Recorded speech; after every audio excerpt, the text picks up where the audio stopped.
de nous donner une deuxième fois la possibilité d'intervenir, mais surtout le terrible honneur de parler dans ce forum de clôture et notamment de prendre la parole en dernier. Alors je voudrais d'abord commencer par dire mon adhésion à l'intitulé de ce panel de clôture, Palestine, notre futur. Ce n'est pas une expression émotionnelle, ce n'est pas un slogan politique, c'est quelque chose qui a une pertinence historique et scientifique. Je disais que ça a une pertinence historique et scientifique. Hier, Rima Hassan, en parlant de la dépossession territoriale de la Palestine, elle a évoqué des accords de Sykes-Picot. Mais les accords de Sykes-Picot, ils n'ont pas concerné que la Palestine, ils ont concerné toute la région. Ils ont trituré, partagé toute la région et en créant artificiellement, si je peux dire, des entités territoriales pour mieux les dominer. Vous savez qu'en dehors de l'Égypte, qui est toujours le pays historiquement qu'on a connu, tous les pays de la région arabe ont à peine un siècle d'existence, voire moins, et ils sont le produit de ce triturage historique. L'Arabie saoudite n'a même pas un siècle.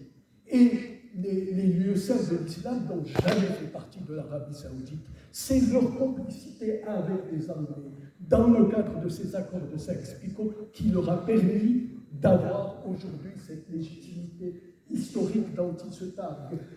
La Jordanie, la Syrie, l'Irak, etc., ils ont beau avoir des chants patriotiques parlant de l'éternel, n'existaient pas tels qu'ils sont. C'est-à-dire qu'en fait, le traumatisme vécu par les Palestiniens, c'est un traumatisme qui a été vécu par tout le reste du monde arabe. C'est pour cela qu'il y a ce destin commun. Ce n'est pas une solidarité que nous avons avec les Palestiniens, c'est le partage d'un vécu commun. Ce n'est pas une solidarité, c'est une identification. C'est-à-dire qu'avec eux, nous vivons ce que nous sommes, ce que nous subissons. Et c'est ça ce que n'ont pas compris ceux qui misaient sur les accords d'Abraham, en misant sur le désintérêt du monde arabe par rapport à la Palestine. Nous ne pouvons pas nous désintéresser de la Palestine parce que nous sommes un des éléments où alors la Palestine fait partie de nous. Ça n'a rien d'émotionnel, ça n'a rien de politique, c'est quelque chose d'existentiel, d'historique. Voilà. Et ce destin commun fait qu'on a un destin imbriqué. Et la question palestinienne, elle s'est toujours posée selon deux échelles. Une échelle nationale palestinienne et une échelle régionale arabe. Toute secousse dans le conflit israélo-palestinien, elle s'est toujours soldée inévitablement par des répliques, des bouleversements, des transformations dans le monde arabe. Et donc ces répliques qui ont imposé des bifurcations dans le devenir des pays arabes. Nous sommes, qu'on le veuille ou non, unis pour le meilleur et pour le pire. Dans mon intervention d'hier, j'avais évoqué la Nakba de 1948 et en disant que la Nakba a été rendue possible pas tant par la violence aujourd'hui documentée, notamment par Ilian Tapé, des milices israéliennes contre les populations, etc., mais elle a été surtout rendue possible par la complicité, l'impuissance de l'ensemble des États arabes. États arabes corrompus, États arabes inféodés au pouvoir anglais qui les a installés, etc., mais États arabes surtout qui combattaient leurs militants nationalistes, États arabes qui combattaient surtout leurs intellectuels, etc. Le roi Farouk a été jusqu'à faire une alliance avec les frères musulmans pour combattre le Wafd, ce mouvement nationaliste, qui d'ailleurs était multireligieux, beaucoup de ses leaders étaient des chrétiens coptes, etc. Nouri Saïd en Irak se préoccupait surtout d'organiser des boucheries contre les militants nationalistes et communistes. Comment voulez-vous que ces gens-là allaient combattre pour la Palestine, allaient combattre pour la liberté de la Palestine, quand ils organisaient l'enfermement, la répression de leur propre peuple? C'est pour ça que nous devons aujourd'hui nous poser les mêmes questions. Nos pays, nos États sont-ils capables de vraiment se solidariser avec la Palestine quand ils emprisonnent leur propre peuple, quand ils pourchassent leurs propres militants?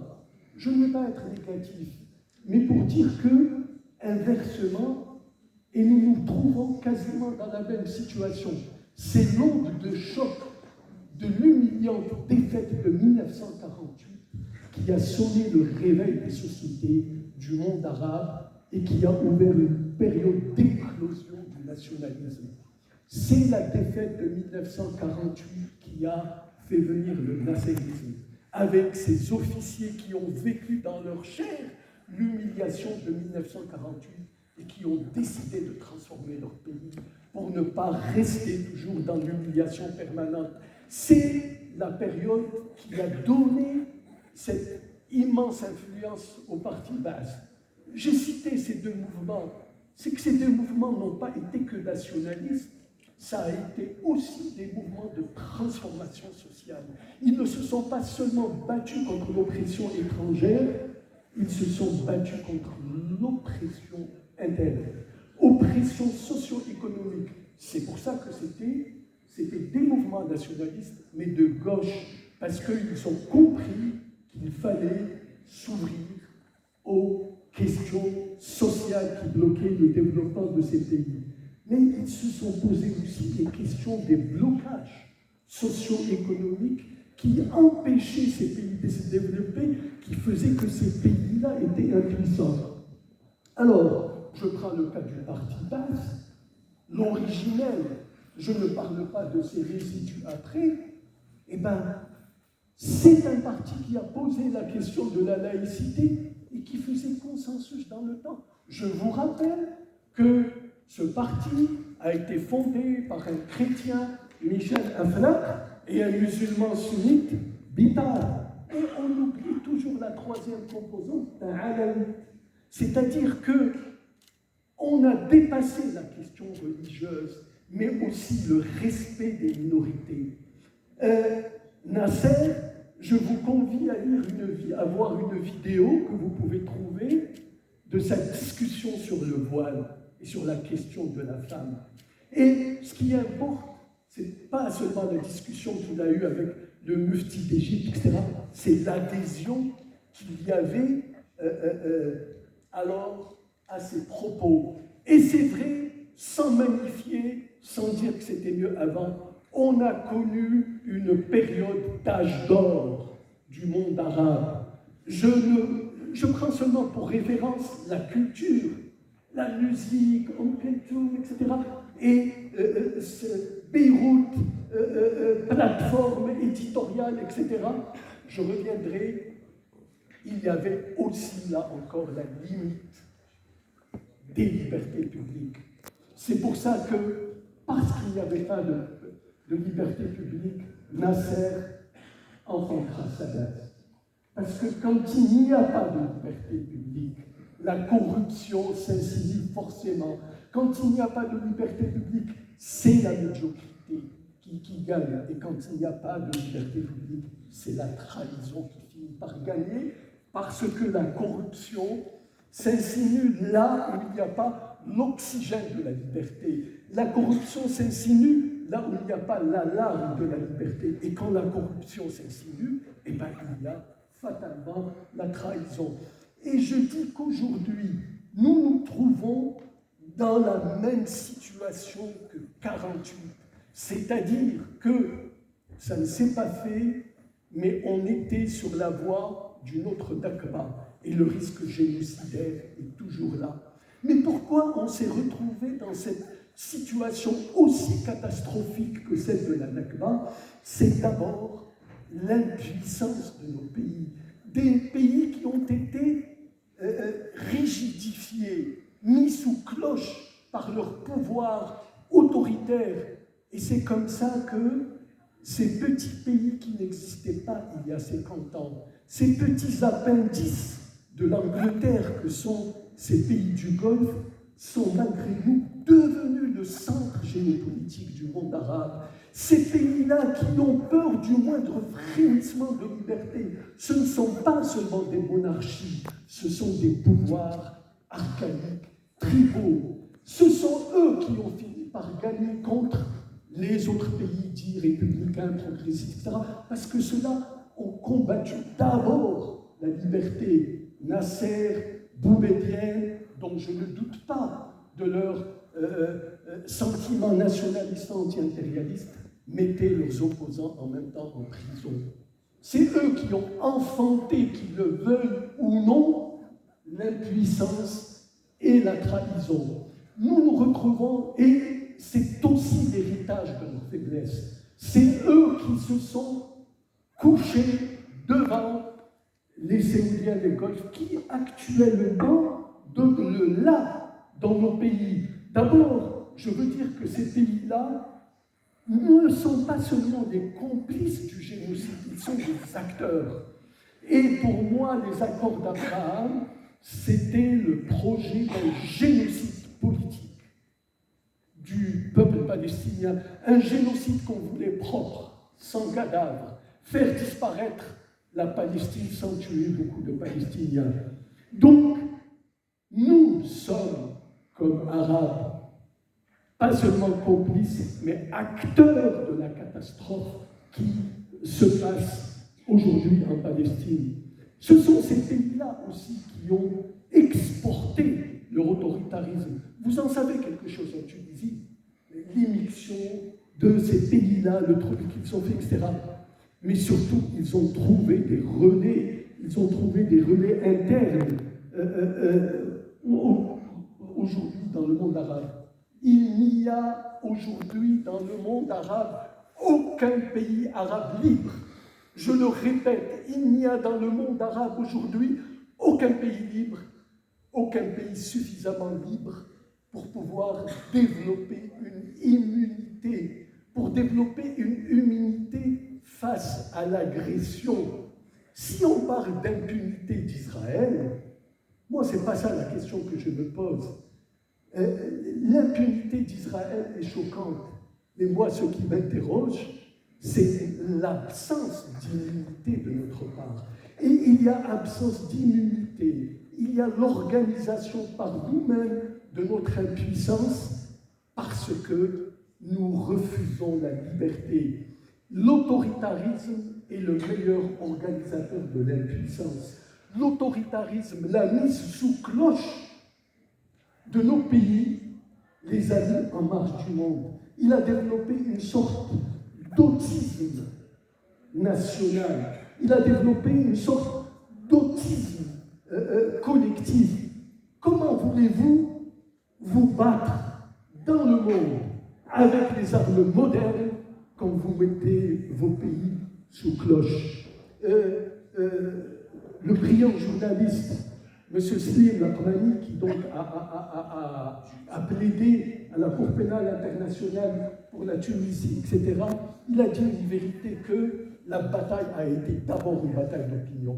Comment voulez-vous mener une bataille d'opinion quand vous mettez vos meilleurs journalistes en prison? Je pense à Khalid Hussein en Algérie, je pense aux jeunes journalistes tunisiens qui viennent d'être mis en prison. Vous croyez que c'est par les slogans de vos petits valets qui répètent « Vive la Palestine », etc., que vous allez convaincre l'opinion internationale? Je viens d'un pays, l'Algérie. Qui a été libéré, c'est vrai, par ses propres militants, mais grâce aussi au soutien international. Parce que dans le temps, l'Algérie représentait la liberté, ce que représente aujourd'hui la Palestine. Donc, nous sommes les complices du génocide qu'il y a aujourd'hui en Palestine. Alors, d'abord, comme je disais, l'absence de liberté, on a organisé nos impuissances, mais aussi, en fait, l'autoritarisme qui sévit aujourd'hui dans ces pays-là fait que la Palestine, parce que c'est le miroir cru de nos inconséquences, fait peur. Elle fait peur, et je vais vous donner un exemple. L'un des pays qui se prétend le plus fermement aux côtés de la Palestine, à la première semaine après le 7 octobre, sa police a pourchassé tous ceux qui voulaient organiser des manifestations. Il a concédé à en faire une, organisée par lui-même, etc., parce que devant l'image des gigantesques manifestations chez le pays frère rival marocain, on ne pouvait pas le faire autrement, et ça a été canalisé, organisé, etc., par la police politique, etc. Mais juste après cette manifestation, il n'y en a plus aucune. Lorsque les femmes, le 8 mars, ont voulu organiser une manifestation de soutien à la Palestine, on les a embarqués, enfermés dans les postes de police. Plus que cela, on les a empêchés de déployer des parapluies aux couleurs de la Palestine. Donc ne nous racontez pas d'histoire. Vous ne pouvez pas soutenir la Palestine en enfermant votre propre peuple. En Algérie, il y a 300 prisonniers politiques. Il y avait dans la salle aujourd'hui, hier, un militant algérien, au Farah, qui a été emprisonné parce que c'est un chercheur, qui résidait en Tunisie, il a suffi qu'il travaille, etc., etc. Pendant qu'on faisait nos travaux hier, la police tunisienne a envahi le local des avocats, c'est-à-dire la dernière tranchée de défense de liberté. Comment voulez-vous qu'on puisse soutenir la Palestine? Nous ne la soutenons pas comme ça, nous la tuons à petit feu, parce que nous nous faisons impuissants et nous donnons une image qui crédibilise Israël, y compris dans ses propres exactions, parce que nous-mêmes les faisons. Nous permettons à Israël de manier le mythe d'être la seule démocratie dans la région. Israël est démocratique pour sa propre population, elle n'est pas pour le reste du monde. Mais qu'avons-nous comme modèle à offrir? Comment prétendez-vous libérer les Palestiniens? Et déjà, c'est une fausse expression parce que c'est les Palestiniens qui se libèrent eux-mêmes. Quand on enferme et emprisonne notre propre peuple. Alors, je sais, et on en a parlé hier, il y a la duplicité de l'Occident, etc. Mais ça, moi, ça m'importe peu. Non, je ne dirais pas que ça m'importe peu. Ce qui m'importe, ça m'importe moins que les duplicités, nos impuissances à l'intérieur. Et ce discours néo-souverainiste qui veut tout mettre sur le dos de l'Occident pour se disculper de ses propres faiblesses. Transférer sur l'Occident nos propres faiblesses, cette fainéantise intellectuelle. Nous devons nous interroger d'abord et avant tout sur nos propres faiblesses. Nos solidarités seront vaines tant que nous serons impuissants. Et c'est ça la question fondamentale qu'il faut se poser. Pourquoi nous sommes impuissants? Je remonterai même très loin, jusqu'aux accords de Sykes-Picot, etc., en citant un philosophe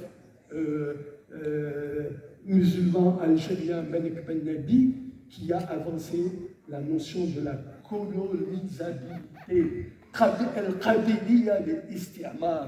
On ne peut pas se poser de questions, on ne peut pas se victimiser. Nous avons raison de culpabiliser l'Occident, mais nous n'avons de légitimité à culpabiliser l'Occident que si, lucidement, nous nous interrogeons sur nous-mêmes. Alors, mes amis, je vous dis, nous sommes dans la même phase que 1948, c'est-à-dire, il y a ce choc. On ne peut pas se limiter à parler sans s'interroger sur nous-mêmes.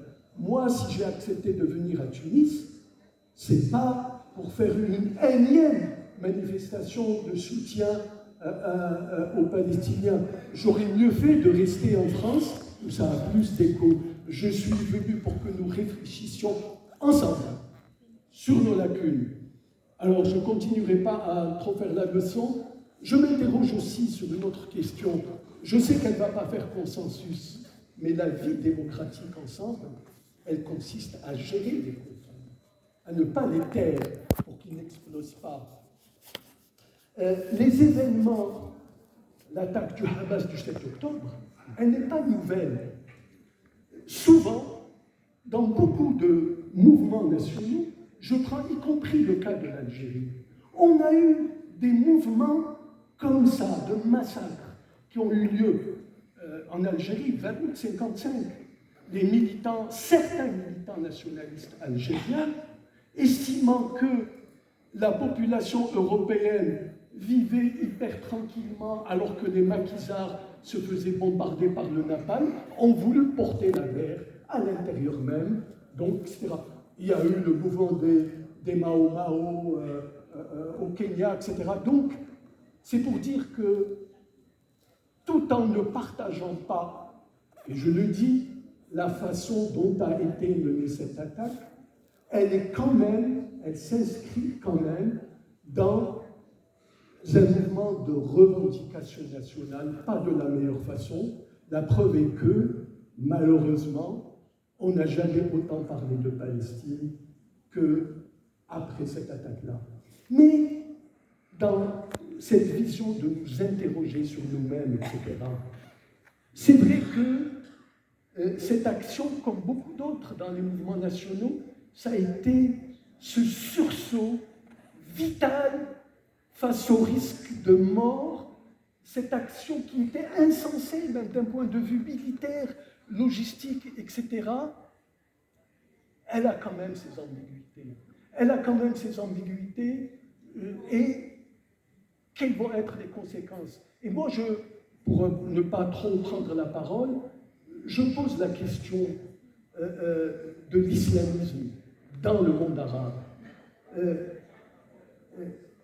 Il a sa place dans le monde arabe, mais est-ce que nous ne devrions pas nous-mêmes le prévenir? Je sors du conflit israélo-palestinien pour mieux réfléchir. En fait, par exemple, si je prends la question du printemps arabe, etc., en hypothéquant les mouvements des printemps arabes, les mouvements islamistes les ont fait avorter. Je pose la question de la place de l'islamisme dans la résistance palestinienne en la mettant en rapport avec l'islamisme dans le monde arabe. Mais malheureusement, nulle part ça a contribué à amener plus de liberté. Je sais que ce n'est pas consensuel, mais comme je vous dis, il faut qu'on commence à discuter entre citoyens arabes librement et qu'on gère, on va sortir, on ne va pas tous être d'accord, mais on organise notre cohabitation. Une société démocratique, ce n'est pas une société de bisounours où tout le monde est d'accord. Une société démocratique, c'est une société qui ne cache pas ses conflits, qui ne réprime pas ses conflits, mais qui organise la confrontation des protagonistes. Et c'est vrai, moi, personnellement, partout, et même si j'ai cité un philosophe précurseur de l'islamisme, Malik Ben Nabi tout à l'heure, la question de l'islamisme dans nos sociétés, la question de l'islamisme, je parle de l'islam politique, je ne parle pas de l'islam, etc., et y compris dans l'immigration, n'a fait que faire régresser les questions de liberté, les questions de démocratie, les questions d'urbanisme et les questions de puissance de nos pays. Et effectivement, nous devons nous interroger sur ça. C'est pour cela que lorsque le parti Ba'ath, en 1900, d'abord il a été fondé 44 puis 47, après 48, s'est posé comme un parti laïque et que ça a fait le consensus, c'est parce qu'ils ont compris à quel point l'usage de la religion, etc., a miné les sociétés arabes. Il les a infantilisés, il les a paralysés avec la question des minorités, etc. Et ça faisait consensus dans le temps. Mais laïcité ne voulait pas dire être contre l'islam. Michel Aflaq est l'un des premiers à se prévaloir de l'islam comme culture, pas comme religion devant générer l'État, etc., etc. Donc, mes amis, nous sommes là pour nous solidariser avec la Palestine. La véritable solidarité, c'est de nous interroger, nous, sur ce que nous sommes, nos États, etc. Et je pose la question, je suis en Tunisie, dont le président est formellement l'un des meilleurs défenseurs de la Palestine. Je viens d'Algérie, dont le président aussi se prévaut d'être le meilleur soutien d'Algérie. Mais que pèsent ces deux pays? Ils ne pèsent rien. Ils ne pèsent rien d'abord parce qu'ils se sont obligés à l'impuissance en mettant leur pays sous cloche. L'Algérie était une puissance régionale. Elle est maintenant, non seulement elle a perdu son influence au Sahel, qui était son arrière-cour, elle en a même été chassée. Chassée par les Émirats d'ailleurs, hein, qui ont soutenu tous ces mouvements, etc. Elle n'a pas réussi à adhérer aux BRICS, alors qu'elles sont prévalées, pétrole et tout le tralala, etc. Même son allié russe l'a laissé tomber, etc. Je pourrais dire la même chose sur la Tunisie. Avec tout mon respect pour le peuple tunisien, son histoire, etc., c'est par fraternité que je pose la question. Que pèse aujourd'hui la Tunisie, y compris par rapport au temps de Ben Ali? Je ne parle même pas de la Tunisie de Bolivie, etc. C'est les autoritarismes. L'autoritarisme est cette seringue qu'on injecte au peuple pour les momifier. Les Égyptiens momifiaient leurs morts, nos pouvoirs autoritaires momifient leur peuple vivant. Quand hier, mon Dieu, pendant que nous nous réunissions sur la Palestine avec des personnalités, le rapporteur des Nations Unies pour la Palestine, etc., etc., et bien, pendant ce temps-là, la police rentrait dans la maison des avocats, chassait les avocats, etc. Comment voulez-vous qu'on puisse défendre nos pays? Donc, comme en 1948, la meilleure solidarité avec la Palestine, c'est celle de nous interroger sur nous-mêmes, sans tabou. Nous sommes responsables de nos impuissances. Nous sommes responsables de nos impuissances parce que nous ne pouvons combattre ce qui nous opprime qu'en nous renforçant nous-mêmes. Nous ne pouvons combattre ce qui nous opprime qu'en développant nos forces, qu'en développant notre immunité. Et l'immunité, il y a un seul antidote, si je peux dire, à l'impuissance, c'est la démocratie. Comme en 1948, le choc de Gaza doit agir sur nous comme un électrochoc pour que nous nous réunissions, que nous réfléchissions à donner une perspective démocratique, sociale, libre à nos pays. Et je vous remercie.